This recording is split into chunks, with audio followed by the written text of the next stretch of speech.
So I'm legitimately fresh off of watching like the PlayStation State of Play, and obviously, I was just there to watch all the new games, and a lot of people had anticipated a new God of War game getting announced, and that's exactly what happened. And so, someone who played, God of War Ragnarok and kind of knew how the story ended, there's really only like a couple ways that this could go. Obviously, it felt like Kratos' story was kind of done at least in the Norse mythology when he did his little speech at the end of the Valhalla DLC, where he's like basically accepted his position and kind of like came to terms with like the actions that he did in the past. And so obviously it was like a big question about where they would go next. Would they follow Atreus? Would they follow Kratos as he goes to like another mythology? A lot of people were assuming it would be Egypt. And then it came out to be that the next game is following his wife as she goes into the afterlife. It's following Faye as she's in the afterlife. And so obviously I was definitely intrigued to see this. I thought it was a unique go about it due to the fact that like it's just a risk for them to take because Kratos has been like the guy you play as for like the vast majority of the God of War games. And I feel like one of the few times where you don't play as him are the Atreus sections in the God of War games. And a lot of people really don't like those sections. So I'm really interested to see how it goes. It kind of looked fun. It looked like just like all the God of War gameplay where, you're kind of just beating the shit out of people, which, why else would you play God of War if you didn't want to beat the shit out of people? And there's going to be a classic number of different, takes on this and takes on the game about like what's going on. Like, the main character of the game being a woman. We have tweets like this where it says no one wants to go hacking and slashing with a middle-aged mom. And obviously, this was the most predictable outcome of all time. But I'm not really going to talk about this because like I'm going to be beating the shit out of the deadest horse in the entire history of humankind. I really want to talk about just a character that we saw who, I don't know where this man came from or where this guy came from, but I guess this is something that we gotta deal with now, and that is of course fucking Frank the Cube. Now, obviously, there's a lot of things that, like have not been said about this game, other than like you're in the land of the dead and you're where all gods go. So maybe we'll figure this out. But I've never in my entire life been more just like jarred out of just the immersion of the game than when Frank the Cube came in. I'm not even saying it's a bad thing because, like, it's whatever. I trust them. I really like, the recent God of War games. I thought they were really well written. And I'm assuming a lot of other people like the game too. But it's just like, what's going on here? I think it's Jack Quaid or whatever for the voice actor for the Cube who was in The Boys. I really don't know or care about him as an actor because I've not seen really any episodes of The Boys. I think I've seen like the first 2 or 3 episodes. So I guess yeah, he was there, but like I didn't really get that connected to him. But it was just like completely shocking to see that this was just a random thing in the game. And once again, I'm assuming we're gonna get where this dude's from, or just like any explanation for this cube in any capacity whatsoever. But right now, we just got a dude named Frank the Cube that's existing, and also the sword. And I swear, I should have forgot what the sword was called, or there's someone else talking. I think it's like the tassels on the sword, or something like that. Someone else is talking.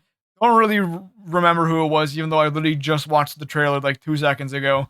But it was also just like another thing. So we got two friends to go alongside us. So instead of having Atreus walk beside us as we do God of War Ragnarok, we have this fucking cube and sword speaking to us. So yeah, that was a very interesting thing to see when it came to the new God of War game. And another little tidbit of information that I thought was pretty interesting is the way that it's called. It's not, or the way that it's spelled. It's not spelled the normal way you would think that Frank would be spelled. It's spelled in the most like pompous, I guess, highbrow way to spell Frank of all time.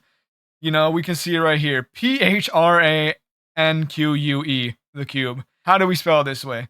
I guess, once again, just like the cubing in the game's a bit jarring, just having a dude called Frank spelled normally would also be a bit jarring. So just everything about this cube is gonna be an absolute mystery when it comes to just its existence.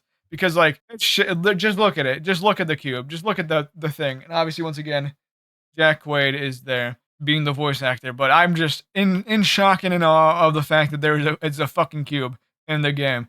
And it looked like it's fighting alongside you. It looks like you can kind of like tag team the enemies a little bit, especially what we saw in the 20 minutes of gameplay where you fought that big red dude or big demon dude or whatever he was. Don't really know. We'll figure out obviously who that is when it comes to actually playing the fucking game.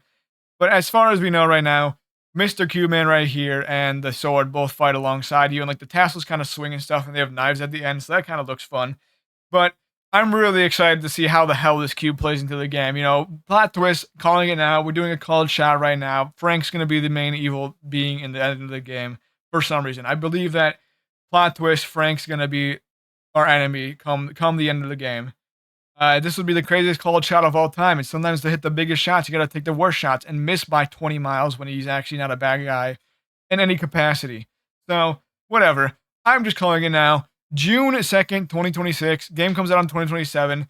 Frank the Cube's a bad guy at the end of the story, alright? Write it down, call it here. I don't trust this cube. And obviously, once again, I could talk about all the people who are getting mad at the fact that you're playing as a woman, but I really just like don't want to talk about that today because I do it a lot because people get mad at the stupidest things in the world. And so instead, we're gonna be happy. We're gonna be lively and happy and just and smiling right now. I don't know if you can see it. Obviously, the PNG that I had doesn't convey that really well, but I am grinning from ear to ear that we have the stupidest character I think I've ever seen in any of the God of War games because it's just a talking cube that fights alongside you and goes all cube mode when it comes to just the combat. I don't know. Let's see how it goes. I'm excited. The combat looks fun. I had fun playing Ragnarok. It was a wonderful experience, and even the Valhalla DLC was kind of a good thing too, especially because it was kind of unique, being like all roguelike and stuff like that, and also giving us like I feel like one of the best monologues we'll see in the game with Kratos going like the god of I'm the god of war, the god of pain, the god of fools, or something around that. I don't remember the exact speech, but he goes alongside that track of thought. But anyway, this was just like completely wacky to me for me to see. And I just wanted to talk about it real quick because, it's funny. It's kind of entertaining to me. Well, that's really all I wanted to talk about for today. So just enjoy the cube and have fun with it and smile at the little fun things in life. That's it. Thank you for watching. Goodbye.